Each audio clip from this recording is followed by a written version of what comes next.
Hello, and welcome to the Capital Conversation with me, Michael Hayman. Now, one famous Prime Minister once said, "This lady's not for turning." Well, my guest today has indeed turned, because Daniel Korski was at one time Prime Minister David Cameron's policy advisor, but today he's turned his talents and attentions from number 10 to tech. And in leaving behind the institution of big government, he's joined the rough and tumble of London's startup scene with his new business, Public. And his mission? Try this, inventing a new £45 billion category to transform public services, and it's called GovTech. Daniel, welcome to the show. Pleasure to have you on. Thank you very much. Give us the pitch. What is GovTech? Every part of our life has changed through new technology. The way we buy insurance, the way we go shopping for groceries, where we fly on vacation, everything's been transformed. The UX is fantastic, the experience is easy, the websites remember you, the big data behind it tells the seller how best to serve you, and the experience is really easy. Now compare that to how government works. It's just not the same. It's clunky, it's slow moving. And the big vision is transforming government in the way that every other service that we've experienced has been transformed. Right, I mean, I read here that it's a Victorian infrastructure battling for control in a digital age. The government doesn't really get it, this digital world. Are you in the business of regime change? Well, I think we have to be fair to some of the change that has happened. Since 2010 in particular, a lot of great changes have happened. If you want to apply for a new passport or a new driver's license, it is nothing like it used to be. You don't have to write long letters and wait for a letter to be returned. You can do it online. But that's just the first stage. Right. We need to get to a much deeper kind of transformation, which means that public services are more predictive. They know what people are looking for. They're smarter about the kind of services that you, as an individual, that you need. That's what we want to get to. Okay, so this is like Labour in '97. Things can only get better. I think technology has shown us that even old legacy worn services like banking, for example, can be transformed by new and agile players. And there's no reason why government shouldn't be like that too. So in terms of people watching this show, in terms of what the viewer might get out of all this technological transformation of government, what's it going to feel like? What's it going to be like in terms of actually getting some of these services, and how might they change our lives? I think, everybody unfortunately goes into the hospital at one point or another, and towards certain peak times in our lives, more so, when we have children or we have ailments. And yet today, the experience of going into a hospital is not that much different than it was, 50, 60 years ago. You have to tell whoever's there, the nurse, the registrar, about your condition. You have to do that several times over. Your file doesn't necessarily move from one ward to the other. The experience is quite clunky and hard to go by, and if you go to the dentist the next day, the idea that somehow these services and this information is going to be transferred is for the birds. So that's the old world. The new world will be what? So that some of this 20 billion that the NHS is being given, will it be spent on technologically transforming the NHS? Well, I certainly hope so, because there's so much more of an opportunity. So that if you go into the hospital, it's much easier to know what your ailments are. You can communicate directly with a patient record that has tracked you, that knows you've also been to the dentist, that knows what ailments you've had in the past, and perhaps that you are able to engage with other things that you do to make yourself happy and healthy. So to put it in perspective, the way we use Airbnb, Uber, all sorts of other platforms, is this how we're going to use public services in the future? We are all children of Airbnb and Uber. They have made us. What I mean to say is that they have taught us what good UX looks like, what it looks like to have a great interface between a consumer and a product. And that experience has colored everything that we do and everything that we look for. And as a result, that's what consumers, when they put their sort of citizen hats on, that's the experience they want. That's what they want. That's government of the future, right? Sure. So Airbnb government. We all belong. Right, okay. In terms of actually the private sector working with the public sector, I mean, you've set up a business, Public, with the express intention of joining the two. Give us a sense of the day job. What actually happens? Well, Public, we do three things. We invest in early stage companies that want to transform public services. We accelerate them through our GovStart Accelerator program, and we build companies from scratch. And the reality is that there are so many great innovators out there who want to apply their products to the public sector, but they don't know where to start. Why do they want to do that? Why not just go and get into the Shoreditch crowd, do stuff with consumer apps? What's the attraction of working in the public sector space? I think there's a real sense of mission in London's tech community, a sense that they want to do stuff beyond getting a pizza to you faster or increase the download speeds on your e-commerce website. They want to make a contribution. They want to make a contribution. They want to improve the lives of millions of their fellow citizens. I think there's a real thread of mission that runs through London and the UK's tech scene. And I think when you then rock up to say, you know what, all the great talent, all the great capability, all the great product can be brought together in order to improve, the nature of welfare payments or social care. I think it really motivates people. Right. I mean, in terms of, okay, so the private sector gets it, but does government get it when they look at this sort of, big government dealing with all these young guns of tech? I mean, do they look at this and think, wow, this is a world of opportunity? Or is there a sense of, get back a bit, we're not ready for all this change? The reality is it's a bit of both, right? I mean, as a tech business, you can choose your consumer. As a government, you can't. You have to cater to everybody. Yeah. Everybody's a consumer. And that, of course, means that you have to take certain precautions. You have to ensure that whatever products or services that you buy and deliver to citizens, is equitable. So it's not quite the same. Okay. So I would just say, so it's a bit of a mixed bag. Some people get it and are at the forefront of change, and others are too cautious, in my view, and aren't incentivized to make the kind of experimentation happen. So what I'm wondering is when something like a Carillion happens, a very large private sector player basically going bust with very big sort of public sector contracts under its belt, does that make the state more or less trusting of the ability of business to make the difference that you aspire it to actually make? I mean, it's a great question. For me, Carillion is the example to show us that we ought to trust smaller, nimbler players more, that big isn't always safe. And that's been the issue, right? People have said, let's not buy from small, agile startups. They're not safe. They're not financially safe. They're not... And they're more volatile. And they're more volatile. But now we see that the large players can be even more unsafe, and when they collapse, the consequences can be even greater. So why not just take it all back in-house? Why not just say the state will just do this stuff itself? Why does it need the private sector? Yeah, because I think that if you want the kind of ongoing innovation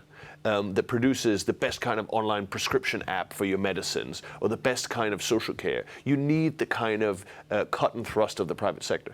But there's a real partnership to be had, right? We want the government and public bodies to lay the framework, to determine how data is used, to, if you will, create the kind of digital spine. And then you want the private sector to build features on top of it. That allows everybody to do what they do best. I mean, you get the sense that there's an element of oil and water here in terms of the mix between government and the private sector. You certainly see that in politics. I remember people like Archie Norman, the former ASDA chief, people like Michael Hazeltine have talked about the difficulty of the mindsets of the public space and the private space. And you're at that kind of intersection, I guess. I mean, what's the lesson? What's the lesson for the entrepreneur that's watching this show that wants to do some of this? What do they need to do differently to make it in the GovTech arena? Well, first of all, every enterprise sale and every sale to government is about people, right? You're selling ultimately to people. You want people to understand your product. You want people to understand that you have understood the challenges that they're facing, that you're solving problems for them. It's a people business. And this idea of there's a big government out there is of course true, but beneath that and underneath that sits lots of people. And I think it's a people business. So my advice to people, to be very concrete, is tell your story, get to the people who are responsible for the policy issues, and show them that you can solve their problem. And at the end of the day, nobody has the full answer. Neither government has the full answer, nor the private sector has the full answer. Do you run into constraints with these sorts of businesses, like best value, like the lowest bidder? Like, I mean, can you actually build a business that has both purpose but can be profitable at the same time? It's a real challenge. I'm glad you raise it, because in certain areas like social care, we know that the provision of care for the elderly will be improved if we allow innovators the chance to develop new kinds of products. But we also know that financial pressures are pushing down the cost that people are willing to pay. And so as a result, the most innovative companies are also getting squeezed down, and the margin for then that kind of innovation that we know is required gets smaller and smaller and more. So it is an issue. But do you get the sense that to make it in GovTech, you need to have a motivation which is more about the contribution, the difference you can make, rather than the size of business you can build? So I would say that in any business, if you have empathy for your customer, you're more likely to be successful. And in this case, that's also true. Do you have empathy for not just the larger mission, but for the challenges and problems that your buyer, in this case, your official or your minister, is what they're dealing with? So you've got to show that sense of empathy. I think you'll succeed more if you're aligned on mission and have the requisite empathy than if you're not. Now we're rushing towards the break. We've got under a minute, but I just want to get a sense of the GovTech space globally. I mean, in terms of actually where this market might go to. It's in its infancy, but give us a quick sense of the actual opportunity at hand here. This is at minimum right now a $400 to $500 billion global market that's, if you will, hiding in plain sight, and it's growing. We've estimated at Public that the UK GovTech market by itself by 2025 could be £20 billion worth. I mean, that's an extraordinary market.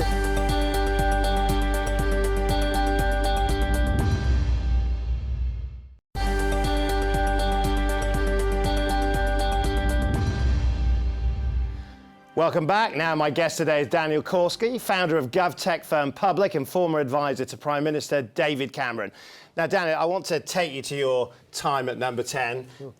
We often heard the phrase chillax when it came to David Cameron. So what was it, flat whites or full on? Look, I mean, that description does not resonate with me. I found the Prime Minister incredibly hardworking, and he certainly made the rest of us work very hard.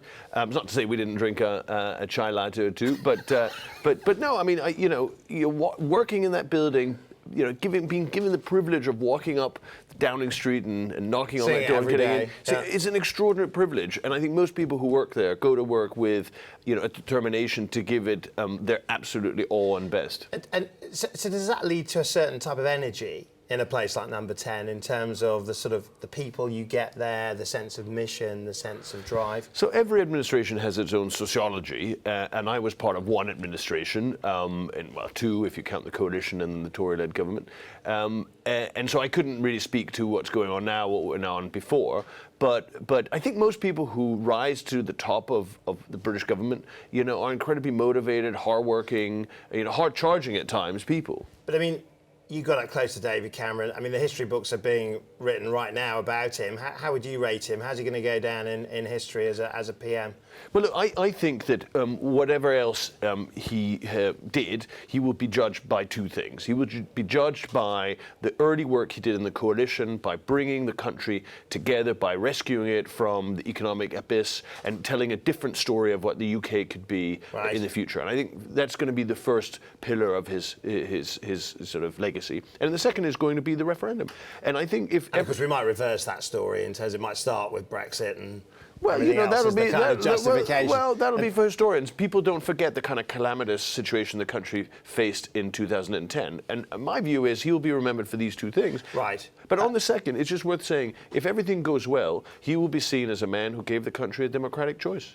So, actually, I'm not going to ask you to score him out. Go on, score him out of 10 for us in terms of the history books. What will they give him?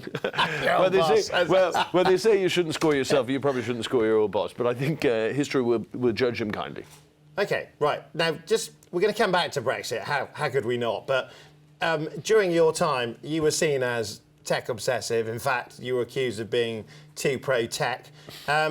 Is Public proof positive that you were just too much of a believer in the power of some of these sort of big technology brands? No, look, I mean, I've always been a defender and a supporter of innovation in public services and in our economy at large. And, from 2010 onwards, we've seen an extraordinary transformation of the economy. And at the forefront of that were some of these now large, technology companies out of California. And I thought it was important for the UK. You were always a campaigning voice for the enabling power of tech. When you see things like Facebook and Cambridge Analytica, when you see this sense, the sense that a lot of people have, that they're being let down right now by these organisations that were supposed to be the next chapter, the new wave, do you feel let down by the way they're behaving? Well, definitely, and I definitely feel that it's important for policymakers to establish rules and to govern, and ensure that those rules are followed. And I was part of negotiating the now well-known GDPR framework, and I'm glad that it was put in place. It creates a real robust and... So we've got you to thank for GDPR. Well, not me to thank, but, I was part of it and I'm proud of it because I think that it's important that we create a framework for privacy that people can rely on that companies have to comply with. But I don't know how you felt about this, but when you saw US legislators and EU legislators trying to hold Facebook, Mark Zuckerberg, to account, they came out wanting, didn't they? I mean, we actually showed the great gulf now between these hugely powerful technology companies and our duly elected representatives. There's no doubt that all of us need to learn and understand more about technology, and that covers officials and politicians. But, if I look at the cabinet, the current, Culture and Digital Secretary, Matt Hancock, he's at the forefront of this debate, pushing at the boundaries, and I think that shows, the way in which politicians can grasp the nettle if they're determined to do so. I mean, Brexit. Career high or low for you? Well, look, I mean, it's well known that I did not think that the UK should leave the European Union, and I was part of the negotiations to help come up with some kind of settlement that would allow us to stay, and I campaigned hard for us to stay. So, did you feel crushed by the result? Yeah, I was deeply disappointed by that, but also, I'm a Democrat, and I think we have to respect that choice. Do you think that, I mean, obviously you were quite associated with Project Fear, with the whole sense of the cost of Brexit. Is there going to be a cost to British technologists when it comes to what happens next? Well, I think it's too early to tell. I mean, already now, the Bank of England, the Treasury, and independent economists are saying that the economy is worse off, and that is really what we were, predicting at the time. But, I mean, the future is in our hands, both in terms of the kind of deal that will ultimately be agreed and what we do with... So you remain optimistic? I am a preternatural optimist. I mean, presumably on something like GovTech, where you're starting from scratch, you're rewiring a nation, having the ability to set your own course, set your own rules, is there some advantage in that, do you think? Absolutely. I think it's a huge opportunity for the UK to rethink how services are delivered, and even in the context of Brexit, how we do customs clearance, how we use new technology to do so. The fear I have is that the officialdom will be cautious and will be reverting back to type and the kind of legacy providers they're used to. They won't want too much disruption. This is the opportunity. Are there bandwidth issues now for government in terms of focusing on the opportunity rather than the challenge? I mean, that's for sure a challenge, and it's a challenge, I should say, for every government. It's not just a government that's dealing with Brexit, but this government is dealing probably with the greatest strategic challenge since certainly the 70s and the 80s, and possibly even since the Second World War. And it for sure is concentrating minds on one issue as opposed to 10 issues. I mean, you get the sense that the rest of Europe looks at the UK right now, that it's kind of like thinking its changes actually provide great opportunity. You get the sense that Paris, President Macron making a very, very strong pitch to become a great technology centre. Up until now, London has been the kind of undisputed capital of European technology. Do you think that position is under threat, or do you think we've got it within us to keep it going? Well, I definitely think we have it within us to keep it going. London Tech Week this year was a fantastic festival of the kind of offering that the UK has, whether it's technology talent or investment flows. So for sure, and we are far ahead of Berlin and Paris and Stockholm. At the same time, it's probably natural that the sort of march we stole on others is sort of being eroded. And it's absolutely true that the French, but also the Swedes and the Germans and others are doing everything they can to take advantage of some of the opportunities that Brexit creates for them. So, okay, so you've talked about how London promotes itself, but in terms of the things that London needs to do to actually make itself this great sort of global centre of European technology, actually, which it obviously is right now, in terms of what it needs to do to maintain that. Yeah. What's the big takeout? What's the big thing it could do? Well, for me, we have to continue to be a pole of attraction for talent wherever it comes from, and that is talent that comes from the Scottish Highlands and wants to seek seed investment in London, or talent that comes from the Romanian hinterland and wants to come. So things like to the tech Cambridge. visas, to that degree, they're all good news, are they? Very welcome.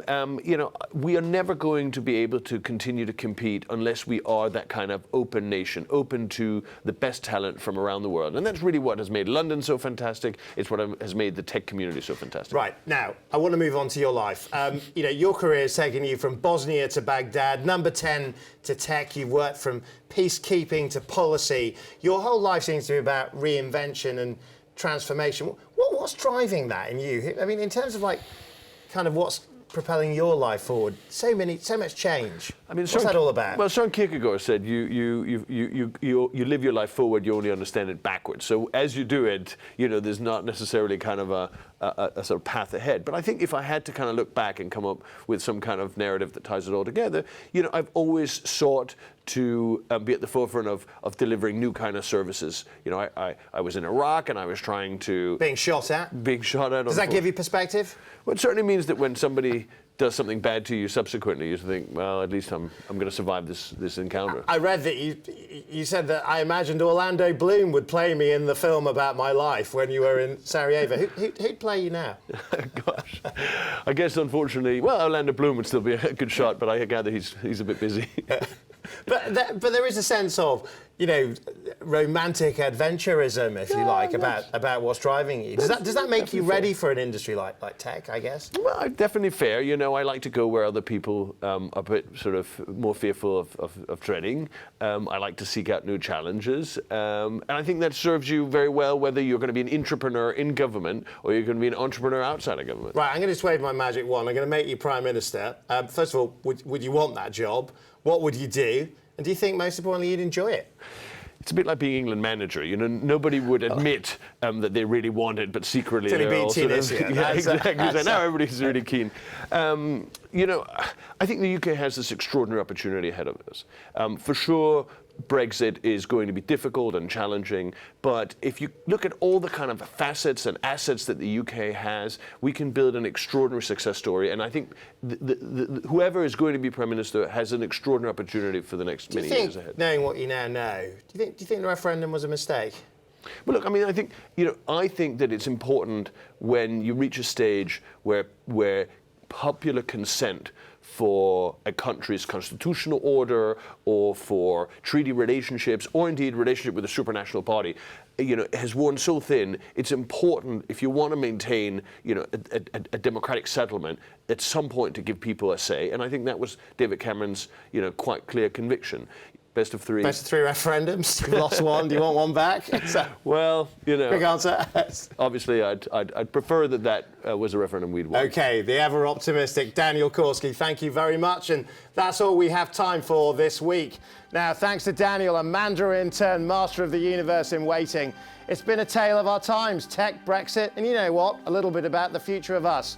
An optimistic take on a society enabled by innovation with its best days ahead, not behind. Take back control. Yes, we can. Make Britain great again. Yes, it's all been in there. And if this edition of the Capital Conversation has received your vote of confidence, I'll tell you what, I'll see you next time.